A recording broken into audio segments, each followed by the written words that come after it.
a necessity. Sustainable urbanism is about creating places where people can thrive, where nature flourishes, and where the planet is healthy, not just for today but for generations to come. A very good morning to all the esteemed guests, dignitaries and participants. I welcome you once again to the fourth day of Global Initiative on Academic Networks courses on Sustainable Urbanism, meticulously organized by the Department of Architecture and Planning, National Institute of Technology, Patna.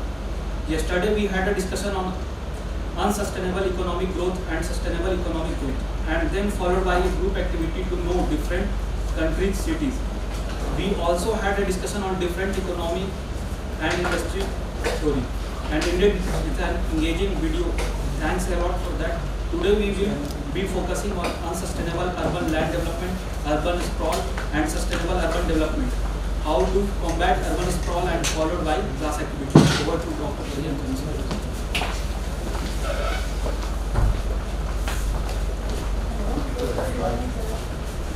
Okay, and today, broadly there are two parts to today's discussion.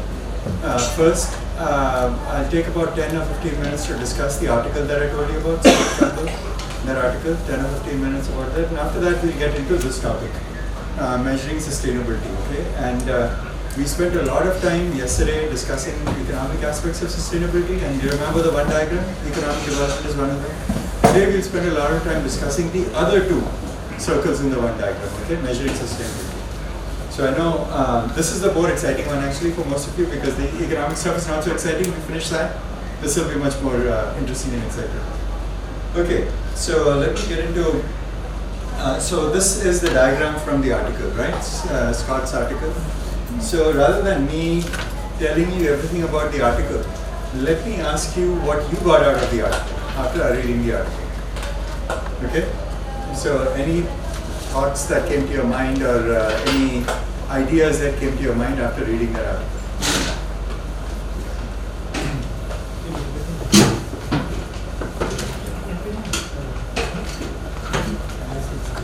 Yes, Ashish is starting to say. So thank you very much, Ashish. Please go ahead and share. What I get to understand from this article is again the same thing. We have three basic pillars for any sustainability, and in this article they have put the sustainability within the center of the track. Yeah. In order to achieve that sustainability, we have to cross all these three or overlap, and there is a conflict going on between all these three. Yeah. Like continuous conflict, there is we need to resolve those conflict, and then that conflict, in order to resolve that conflict, planners has a role to play in all those three processes. Like they get to involve over there. At the same time, Cameron also discussed that planners will not be able to solve everything, but they have a role in every part to convince them in order to get it done. And they gave a very good guide to me over there in order to explain these things about a spotted owl and this the story of a like that's a dichotomy they use about a spotted owl and the wood timber, like they try to save the owl, the house of the owl, at the same time the business is also getting affected. The woodlot business and the timber business. So how do you make a balance out of it? So it's a conflict that always goes between all these three, about social justice, economic opportunity, income. Then you have for this overall economic growth and efficiency in terms of economic and innovative topics. Yeah. So that's what I got. Great, thank you very much. That was fantastic, especially bringing up that example. Really appreciated that. So really carefully read the article. Thank you. Who wants to go next? You want to go next? Okay, she wants to go next, and after that, So, if we draw the article in the Indian context, yeah. so we Very can good. relate it to Chipko movement and movements such as for the Narmada Bachao Andolon, Yeah. like the development at the cost of who. Yeah. So there is this constant tussle between ecology and development, like whether to save the environment or to go for development. Right. And even if in the case of Narmada Bachao Andolon, the main issue was that when there was places being eradicated for the sake of development, deforestation, so there was no proper rehabilitation or no proper planting of trees or like regenerating of the environment. There was no such was complete erasure of it. So even in Chipko movement, like we have seen women hugging trees just to save the trees. So if we relate his article to the Indian context, we can. Great. I'm so happy that you brought the Indian context to this article. I was hoping someone would. I'm really glad that you did. Do you have any Are you from Bihar? Yes, sir. Do you have any examples of this from Bihar? Sir, even not exactly from Bihar, I can say, but from Dhanbad, when the coal industries were also a major disaster for environment. So, like we can say that, like in the early years, there were not much regulations about the industries also. Even if we talk about Patna also, sir. So now, like there have been recent developments everywhere. Like in the case of Taj Mahal also, like how it was being affected by industries to preserve heritage. There were regulations, environmental regulations. So similarly, like changes have been done, but they are still in the process stage. Yeah. Good. Thank you very much. So very good thoughts and very good comments. Yeah. Oh, she also has to say that. Okay, the three components that are mentioned here, though it seems that they are contradictory to each other, it's difficult to achieve all three, but at the same time they can be complementary to each other as well, if proper planning is done, and that is the aim of the planners. So I'll give a very small example from Bihar, since you're interested in asking. There's a village here in Bihar, Bharada village. Where is it? I don't know the district. I think it's Bihar, but yeah. Is it close to Patna? No. 200. Yeah. So what happens over there, like the status of girl child is not very good in India. So whenever a girl child is born in the village, they plant 10 trees for that girl. Oh, very The good. name of that girl. Yes. And what happens that the girl has ownership over those trees. Now in a way you are protecting the environment and you are somewhat achieving the social justice also, because those 10 trees are going to be helpful for that girl when she grows up, either for her education or her marriage. So social justice somehow is achieved in that way. And you can harvest the trees, the mangoes which are coming out from the trees. They are gaining your economic development also. This is a very small example at grassroots level what people can do. Can you share some example from, say, Bodh Gaya also, which involves these three? Yes. Since you work there. Not like this, but what was happening in Bodh Gaya, we have hills in Gaya, not exactly Bodh Gaya, nearby we have Bodh Gaya. So the hills were completely depleted of the forest cover, and it was a big issue because boulders were falling down from the hills and there was no green cover. So what happened, there's a cantonment nearby to that place. So the army took some people from the army, some officers, they started planting trees over there and they got support from the local people. Now what has happened is difficult to carry water uphill. So they have got tanks at the bottom of the hill and there are empty bottles kept over there. So after the plantation was done there, the people who were going for morning walk, they used to carry water from down the hill and they used to water the plants. And now the hill has become green. So that's an example of that. Oh, wonderful, wonderful. So that is that they are doing over there. Great, that's excellent, that's excellent. You know, in that place where they have the water tank, Yes. I've seen this in another place in India where they have put these exercise bikes. Okay, and these exercise bikes, people are running the bike, it pumps the water up. So maybe they can put some exercise bikes there at the bottom to pump the water up, and then there'll be more water for the trees. Yeah. But it's a good idea. But I really like the example of the girl child. That's really nice. It saves the environment, it creates some resource, and provides economic opportunity if it's mango trees, right, or some other fruit. And maybe later on the trees can be, if it's not mango or something else, it can be chopped down for wood, and there'll be some money for the girl, right? Yeah, great. Fantastic example. Yes? Sir, I just wanted to share one example, but I don't think in that case, they are not catering to all the three aspects as we are talking about. So, I am born and brought up in Singrauli, Madhya Pradesh, which is a district right now. MP, Chhattis border, there is a district, but it has a very big industrial, like NTPC thermal power plant is there, wherein due to that there is a lot of coal dust and lot of industry dust which is affecting the air quality of that place. So now they have found that there is other some square kilometers of area they have found new mining materials. So now they are planning to relocate and shift all the townships wherein they have found those mining. So now they are completely, they have to leave their homes and they have to go to some other place. And the area that has been allocated is in very, very, like in general it happens, it does not have very much economically strong areas. So now the people are resisting and they don't have that much of, the quality of life is affected, the economic thing that is affected, and all of this is happening. They're assuring that there is a lot of, here you have less of green space, there you will have your parks, there you will have playgrounds and schools and everything.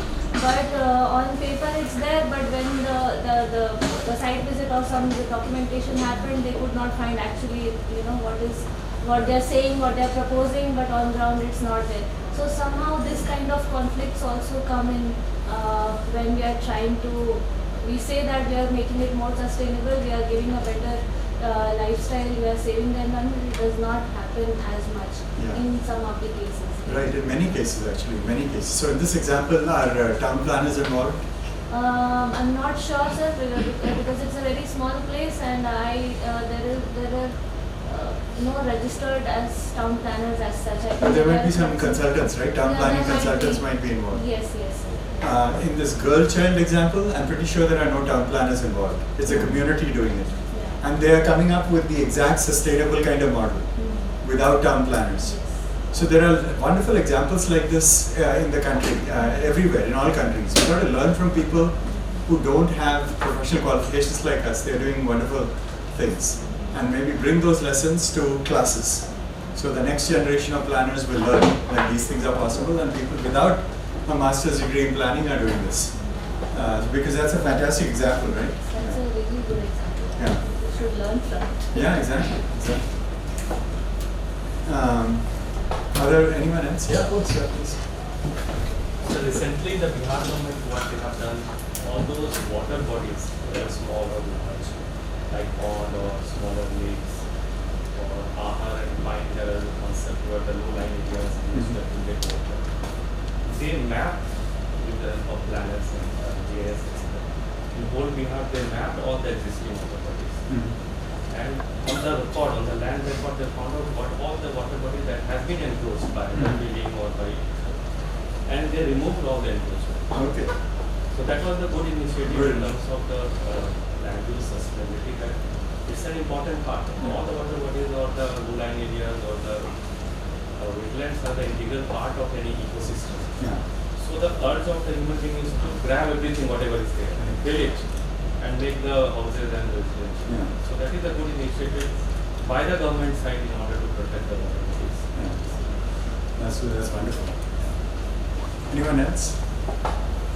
Yes, sir.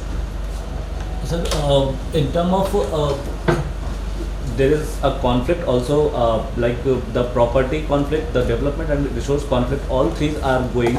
If we talk about is in this district also, the Patna district, my village is almost 30 kilometers away from here. And the government is taking an industrial land there. They have marked a boundary and taking that land for industrial purpose, and that is completely a fertile land. And this fertile land is now being changed for industrial purposes, and the land is being transferred to Biada, which is a land bank of Bihar. And we have all these three conflicts going there. The first is that the property conflict, those who people don't have very much sound or poor, they are thinking about the land that they should get the more money from that land, the government that is acquiring. The other people who is thinking that the economy should boost here, and we will get the opportunities to settle all other things, and we will in future may have some business here with the coming industries. And the third one is that the protection, the environmental protection side, who are thinking that the cities are now going towards our villages and the whole environment will completely destroyed. And this good air quality and all these things may not happen in coming 5 and 10 years. And being with these three conflicts, they are the sustainable development which is happening of the city and the master plan which are being developed, that is somewhere gone or lost. in all these three conflicts. Right. And right now the unsustainable development is currently transforming the city. Yeah. And it's happening everywhere, right? Yeah. And so in that particular example, it looks like in the property conflict, economic development is winning, right? Yeah, obviously, sir. Because I think that from the government side, almost 1,25,000 crore rupees project is coming there. Yeah. And that's why they are more inclined towards that. Yeah. Now, is there any way now? A lot of villages are losing their land, right? That's their livelihood. Are they getting enough compensation? Will they get jobs in the industrial area?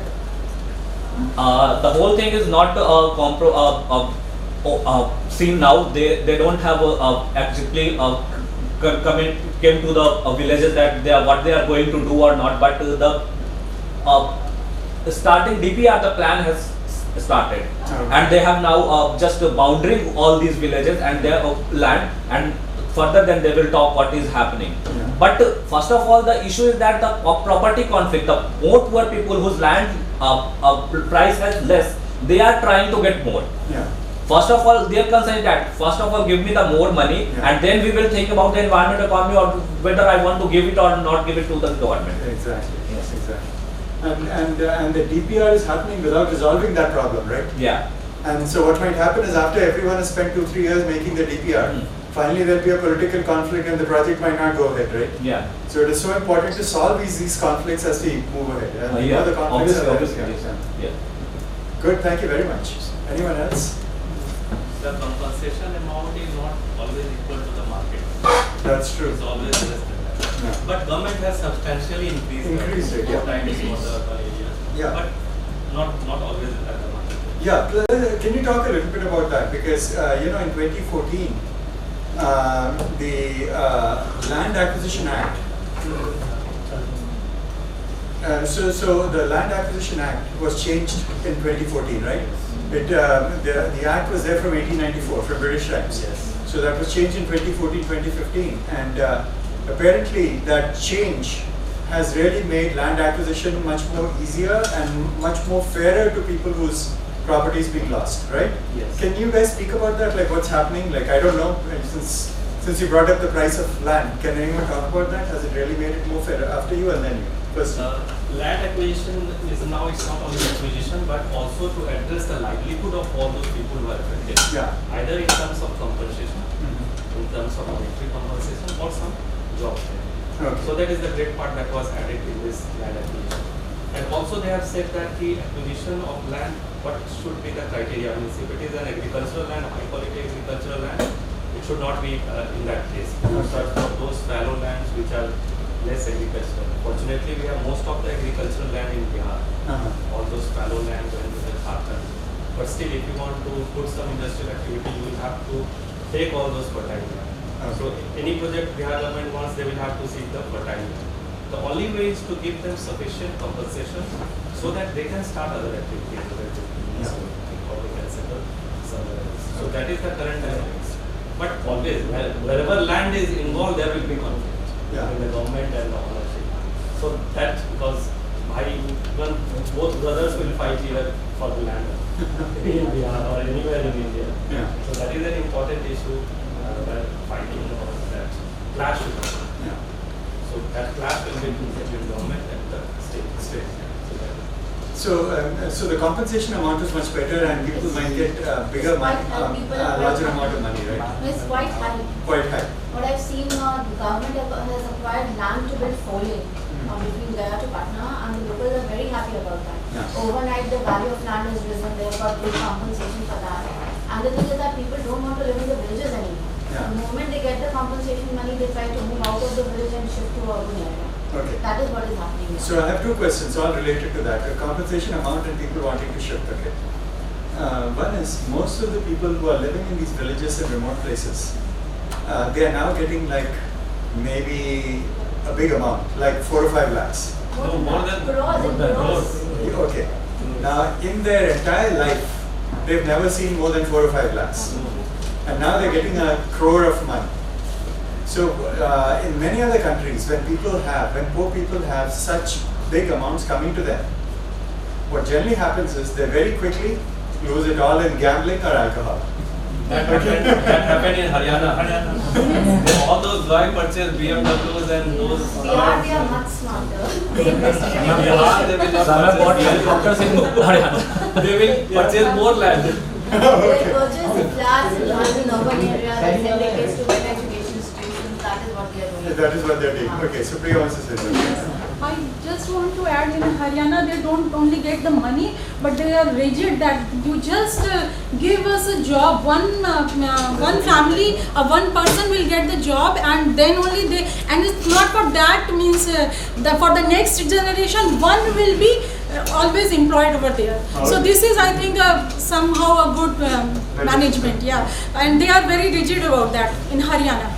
But here in Bihar, In jobs Bihar, are No, it's not guaranteed, but they built a university complex in Kanpur, Gaya. Yeah. Central University of South Bihar. So they give employment to the people from whom they acquired the land for that. But the jobs will be low level jobs, But they're right? not very well educated, so clerical jobs and other jobs they want. And the jobs might not, if they were doing farming, their income might have been higher than in this. No.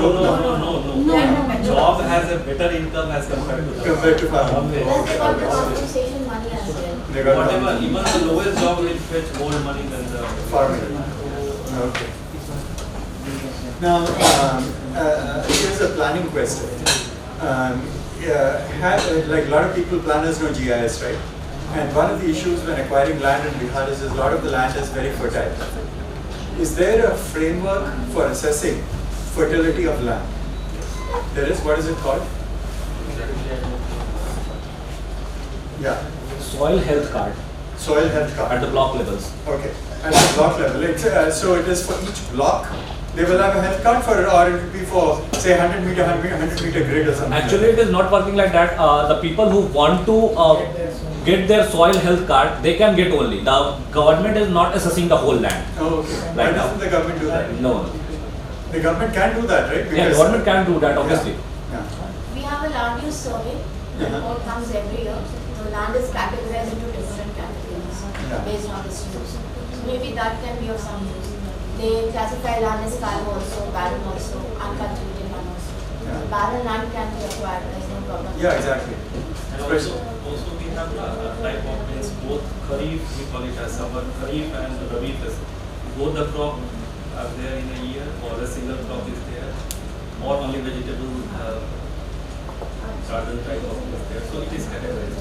No. And whether a piece of land can give 2 crops or whether it Yes. gives vegetable, That is Two crops are possible. Are possible. Wheat and rice. and that's based on the fertility of the soil, right? And also ability of water. And water. But all those things are quantifiable.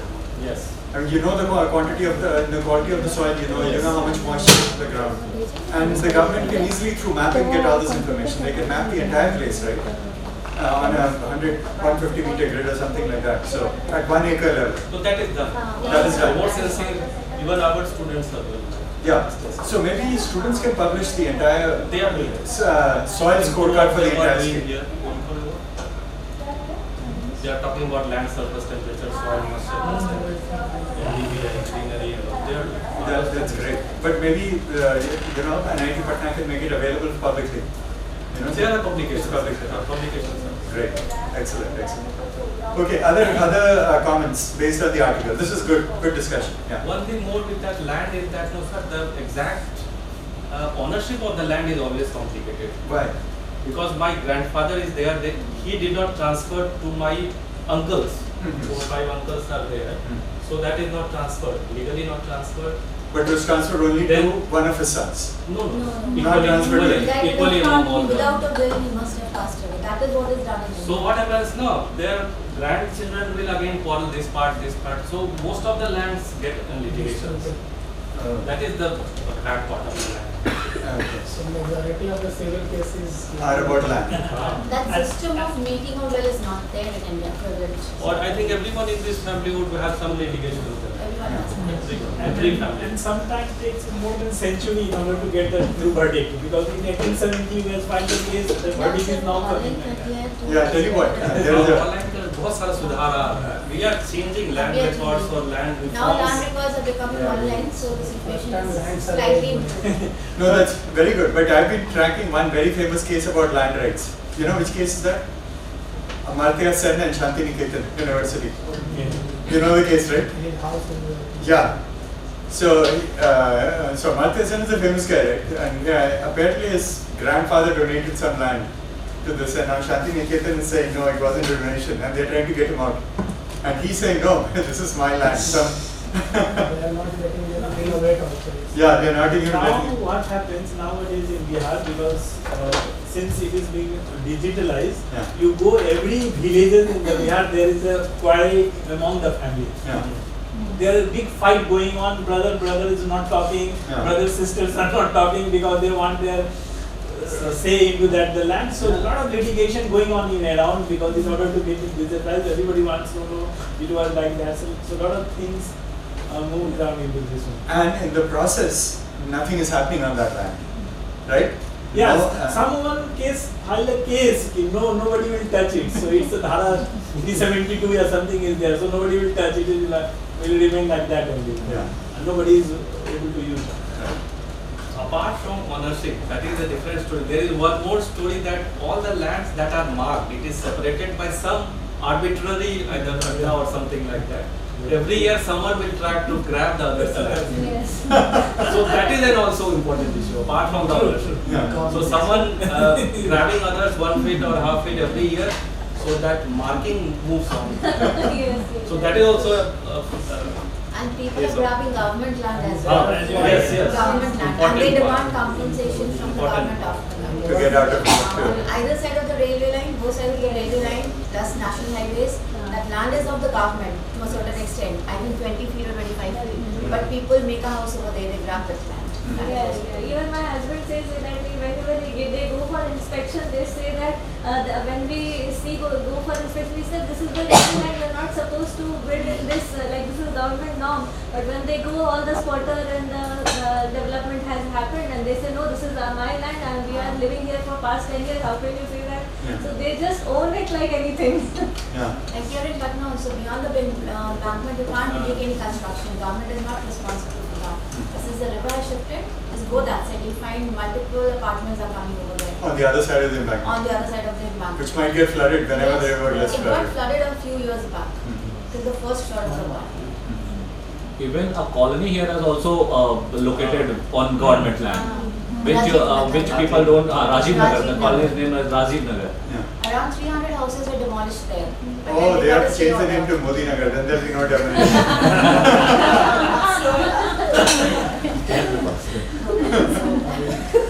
One more issue with land I would like to highlight is that with the help of, I would say, with the nexus of the land, that circle officer is the person who looks after the land in a particular project. Yeah. So if there is some government land, I can bribe that circle officer, and Right. that chunk of land will be transferred in your ownership, Yeah. and you will get a land. Yeah. land of you.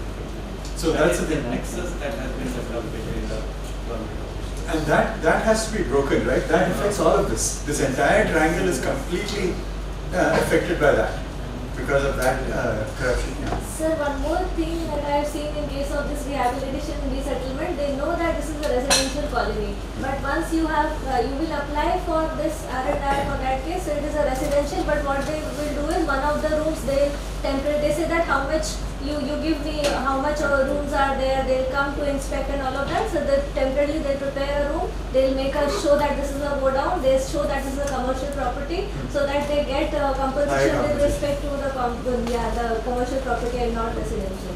The people they come, they bribe them and they say that please write that this is a by commercial property. This is also happening. Yeah. And then, so planners who are planning a DTP scheme, right? They know that there is this problem with illegal occupation. Yes.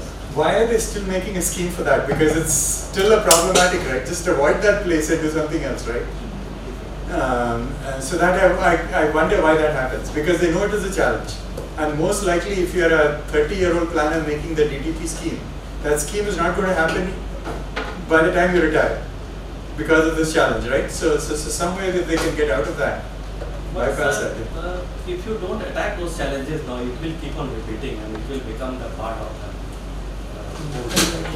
Yeah. So we need to have a crackdown of all these illegal activities. Well, yeah, and there are two sides to this, right? One of the reasons why people are illegally occupying all these things is because many people, especially lower middle income people, might have the money to buy a house if it's provided in a good legal area. But there is not enough production of such housing, right? So maybe the government sector or the private sector has to step up and do much more because the need is so much and the supply is so short. And so I've studied some illegal settlements, okay, and I have found people in India and actually in Delhi, and I found college professors living in illegal developments, police officers living in illegal developments, and I asked them why, and they say, well, I have a good salary, but even with this good salary, I can't afford a house that is being provided by the Delhi Development Authority, DDA. And there's not enough housing there, and the private sector is much more expensive. But this is good in between, yeah, they say, yeah. Sir, white money cannot purchase a house. Especially in cases of This is Patna. anywhere in India, Even in Patna. white money, legal money cannot purchase. Yeah, okay. Okay, because the price is so high. So It's so high. So and when you go to purchase the land, they will also ask you some black money. Even though you will give white, they will say give some cash. At least Because that affects the taxes, right? Yeah, Later yeah. on. Because if they will take in white, they have to pay that. They don't know. Sir, I want to know, do the land problem is really a problem all across the world, or is it this part of this area? No, it is a problem in all developing countries. Not in development. No. This kind of land grab does not happen. And the reason is this: developing countries, the pace of urbanization is so fast, it's very difficult to manage and administer. It's that pace that is actually the problem. If the same thing had happened in UK or US, similar problems would be there. So they are not happening, not because there is so much of land or people are law abiding, it's because the pace of urbanization is not as fast as here. And the problem in developing countries is India and all other countries are trying to develop land based on the UK model. In the UK, the pace of urbanization is never so fast. You cannot use the UK model or the US model to manage a Indian city. There's no way. It won't work, and it's not working, and that's why we have this problem in India. Trying to use a model for another country. All our books are replicating university. And that's why one of the key things you should probably take from this course is don't follow the US model. Yes. I don't know the UK model, but don't follow the US model. So we can have our own Indian model. Yes. In Yeah. case of Bihar, what I've seen, why the property prices are very high in urban areas, because security is also a very big factor in it. In why? Like there is lots of security or there's lack of security? In certain places, urban places like Patna, Gaya, Bhagalpur, security is better. You don't have social conflict also, and physical security is also there. But if you go to the rural area, it's not there. Many of the regions of Bihar were affected by the Naxal movement, like it happened in Gaya district and the nearby district. So whoever was having property in the rural area, because they were threatened by the Naxals, they sold their property and they went to an urban area.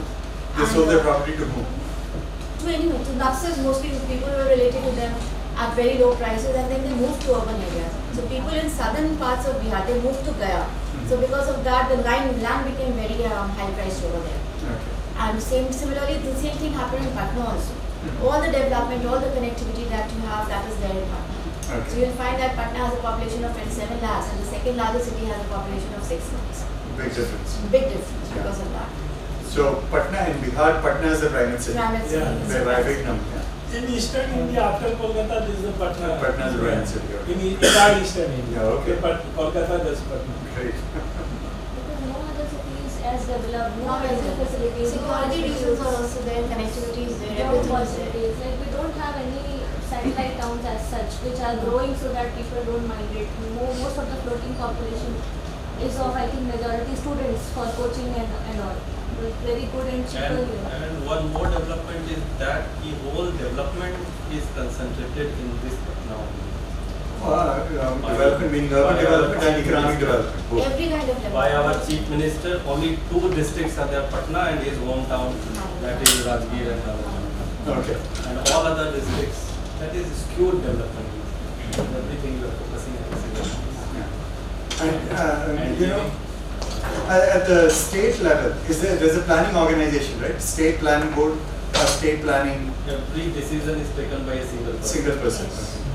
One man show, we say na, one man show. Yeah, this That is what I the chief mentioned. minister. Major decisions are taken by. Yeah. So clearly, land is a big issue here. Now these conflicts are there in US also. Quite often, large tracts of land will be demolished, just like you were saying. Large forests will be cut down, and that will have huge environmental implications. And they'll put new stores there. And the store owners, like people who are putting the store, they're very happy to get this cheap land. They don't care about the environment. So these conflicts are there also. Quite often in urban areas, there is conflict on the social justice, the development conflict. Because many urban areas in the US, they are 100, 150 years old, center of the city, and it's in bad shape. So that bad shape allows for poor people to live there. Rent has come down, housing quality is not very good. So poor people are able to live there. But then some developer comes along, just 1 second. Some developer comes along and he says, well, I am going to take all these old buildings and you poor people get out. And he forces them out. Often they are renters, so they are forced out. Sometimes they are owners, he gives them some compensation, forces them out. And he demolishes these 2-3 story structures and puts a 100-story structure in. And kicks all these poor people out. So that conflict, even in urban area, there is this conflict. Yes, go ahead. Sir, I want to know what is the land ownership in US? Is it owned by government or by the It is owned by private individuals unless the government wants to buy it.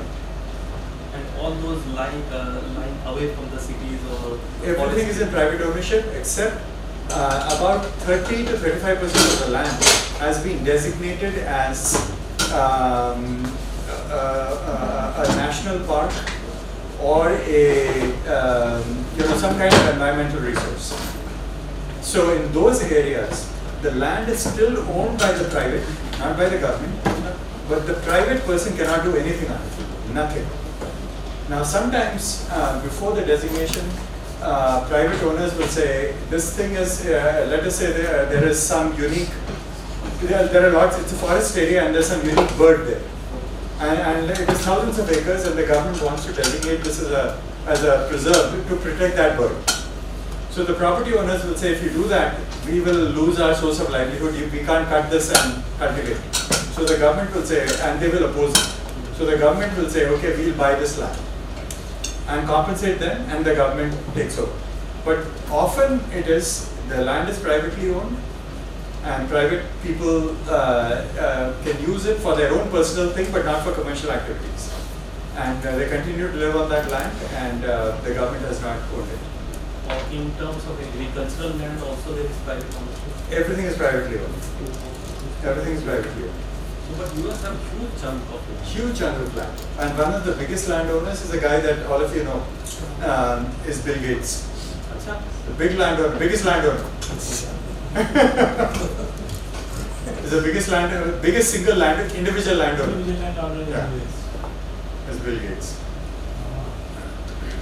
And there also agricultural income is tax free. Agricultural income is not tax free. But there are lots of benefits for people who are engaged in agriculture. They get lower price electricity, lower price. They have to pay, but lower price. Subsidies. It's not subsidized. The actual cost of production of electricity might be $10 per kilowatt. I'm just making this up. They will get it at cost of production. Whereas urban areas will get it at $20 per kilowatt. Okay, Same thing is happening here also. But you know, in some places in India, for example, in Punjab, electricity for farmers is free, right? And that free is a problem because they're just pumping out, using the pumps to pump out groundwater, right? And so that's a huge problem. Yeah, that's a huge problem. That's a huge problem. Okay, good discussion. Any other points on this article? We've gone, which is good. Okay, this article is providing as a framework for discussing many contemporary issues in India. Any other things that you want to related to this subject of this?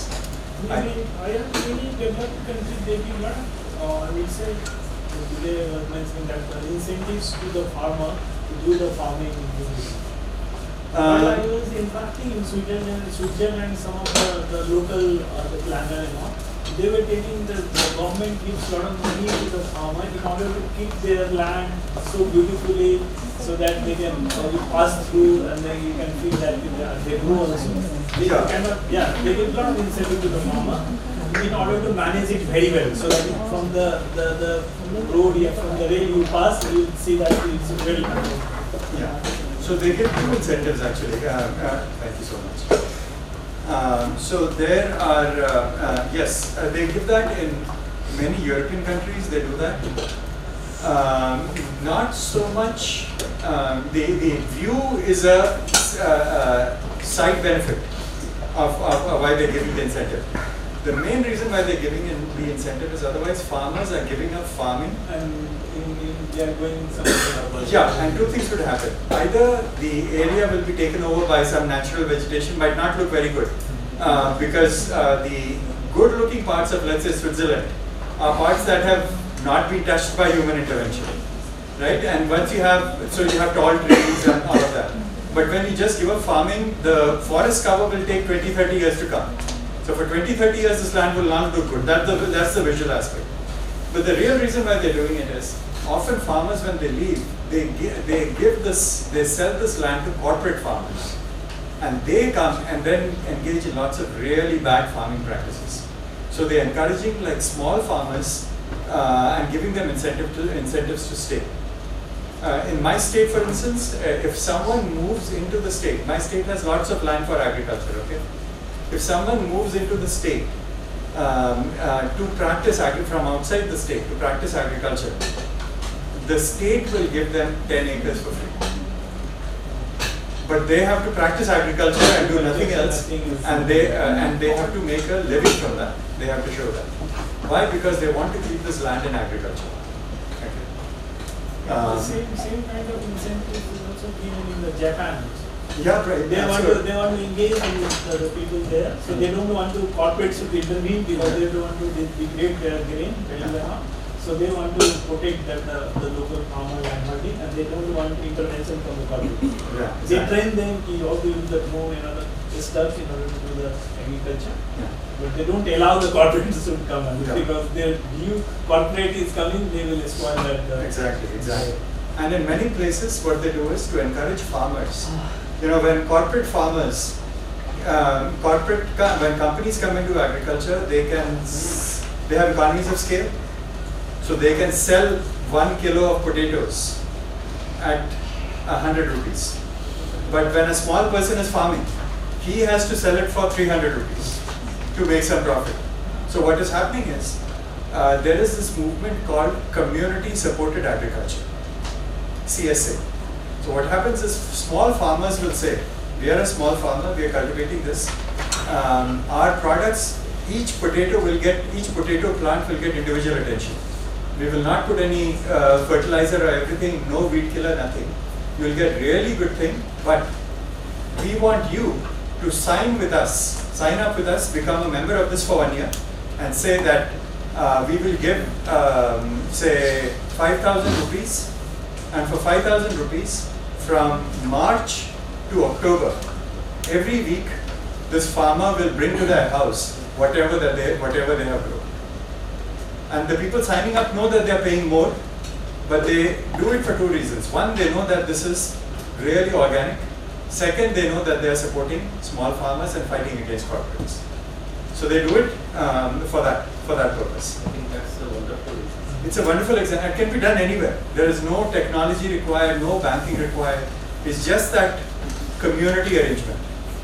So anyone can start any small farmer with 5 or 6 acres can come to NIT and talk to all the faculty and say, look, I'll be growing this much, I'll grow approximately this much, and you guys pay me 5,000 rupees, and for 9 months, every week, I'll give you whatever I'm producing. 1 kilo or 2 kilos or whatever I'm producing, I'll bring in and deliver to you to NIT.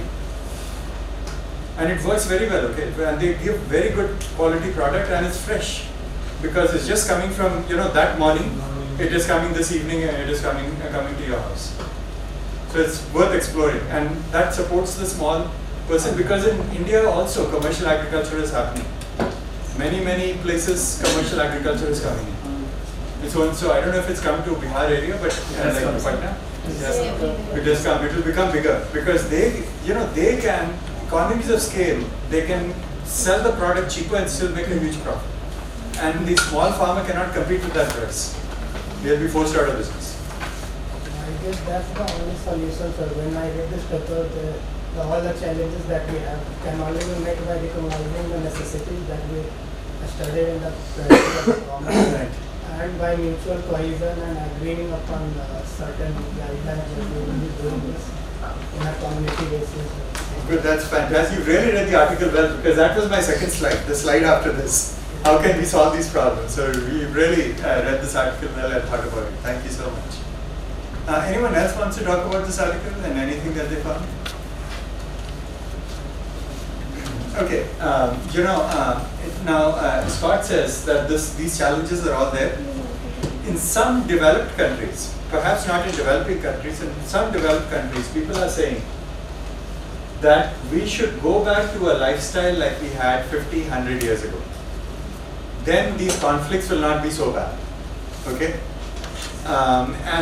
And does anyone remember what Scott Campbell says about that? What he says about this article? Like going back to the past, what does he say about that? It's like they're fighting between man and nature, not the job versus environment, or like they're compared with what the actual fight is between. Not with the man versus nature, is job versus environment. Yeah. Good. Anyone else? What does the author of this article says about trying to go back to the future? Like some people even in India might be saying, right, let's live a simple life. Let's not have a car. Let's not live in a big house. Let's live in a village. And therefore we won't have these conflicts. At least the property conflict won't be there if we have a simple life. We are not, all the development conflict won't be there. People might be saying that. People are saying that in many developed countries. Okay? They're saying that. We should not develop more. And we should have a simpler lifestyle like we used to have 100 years ago. They're saying that. And Scott says, we can't bring back that lifestyle of 100 years ago. And 100 years ago, right now we are sitting here in 2020 and saying 100 years ago life was good. But 100 years ago, those people were saying our life is so horrible because people were dying from mosquito bite. Right? They were dying from mosquito bite, they were dying from, 100 years ago there was no penicillin, and if you have a small cut or infection, people would die.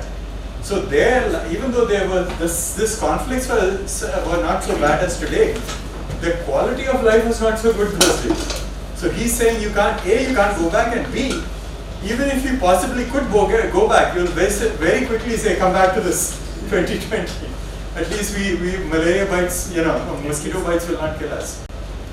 So he says that, and then he says, the other thing that he says is, a lot of people believe, and one of those people is the US president, okay, that if all these things are there, they'll automatically solve themselves. Okay, because all these conflicts are there, somehow we don't need any intervention, things will solve themselves. And Scott Campbell is saying, using the example of the tragedy of the commons, okay, that things will not solve themselves.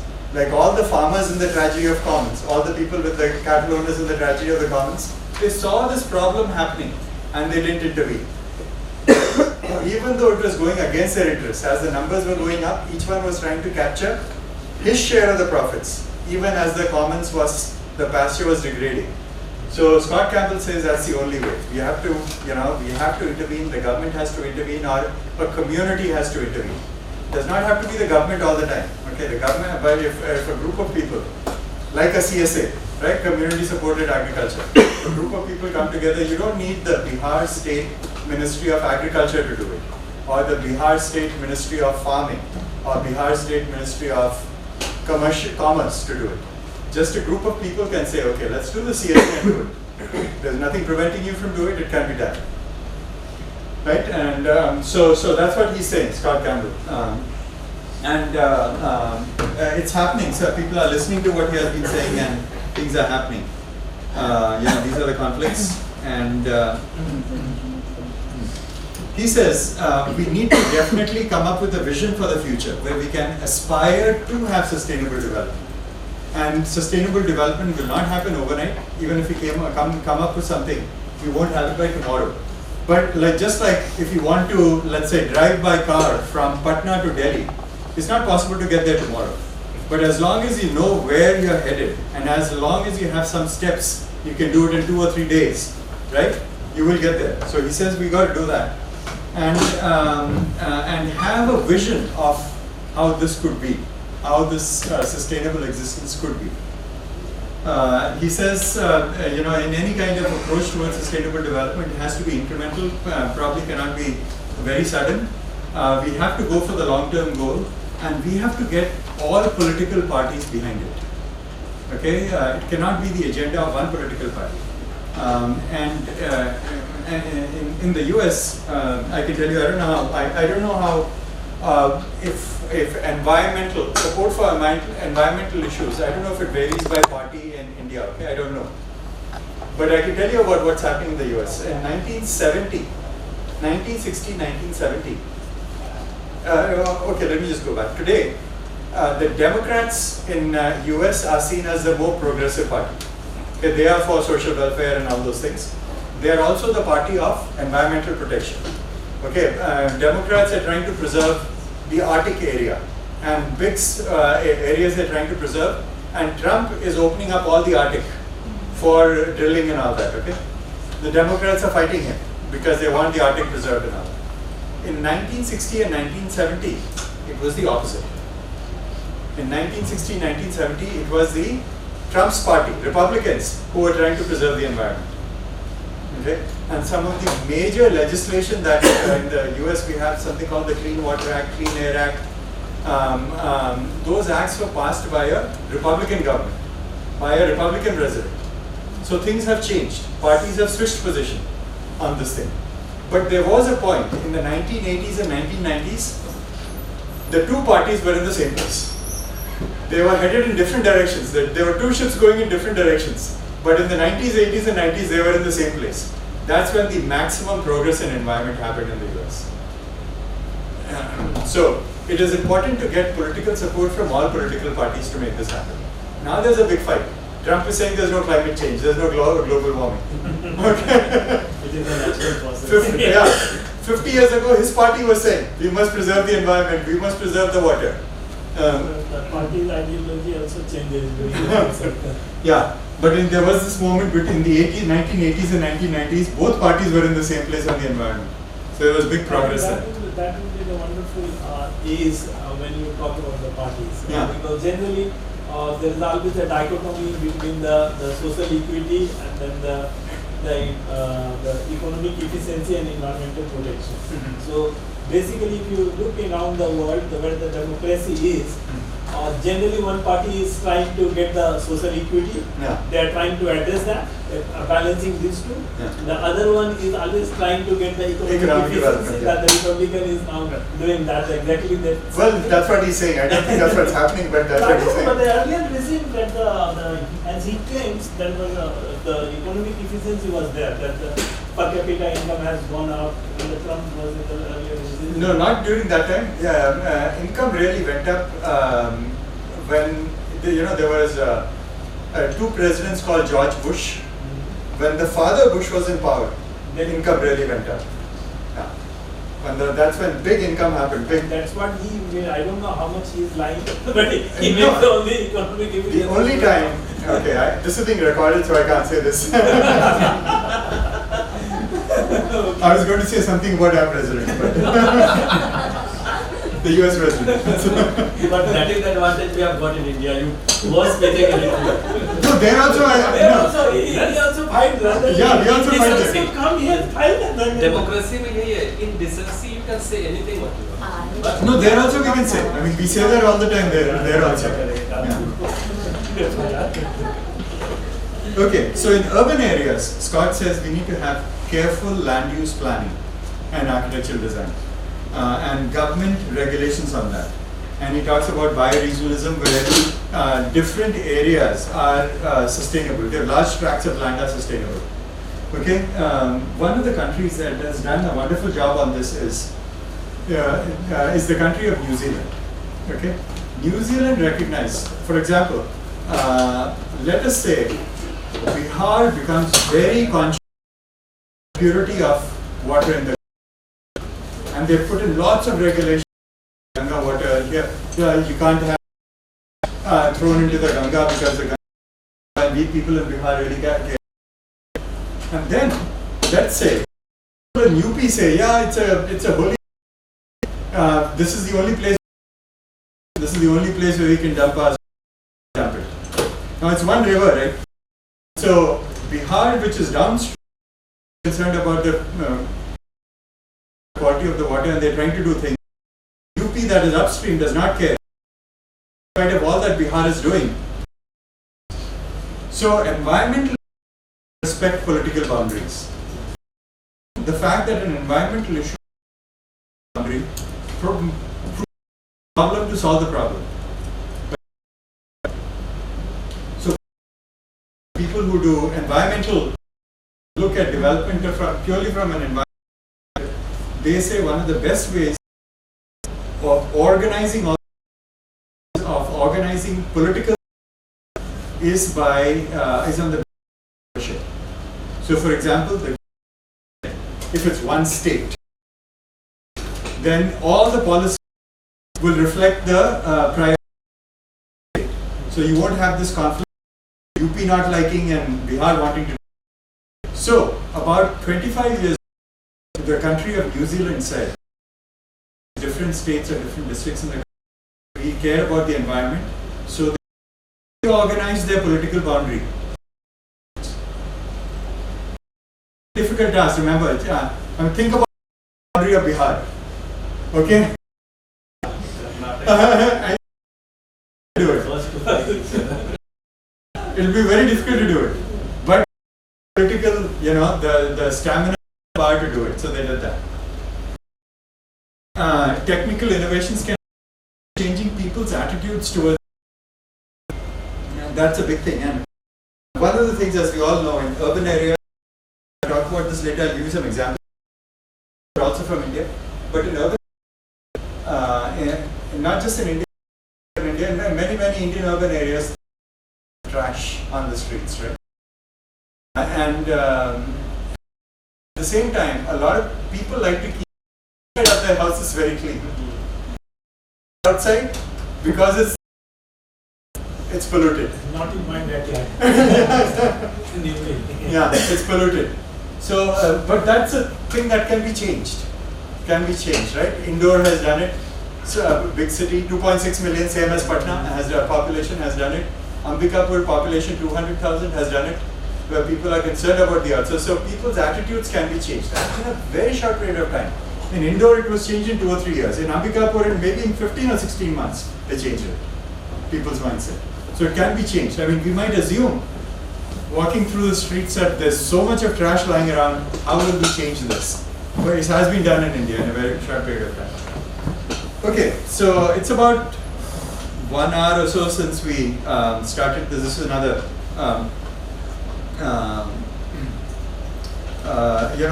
themes that came out of this. So it's been about 1 hour since we started, so let's take a 10-minute break. And I'm switching topics here. After this, we'll go into into inequity, social justice, and measuring ecological progress. Those two things. Okay.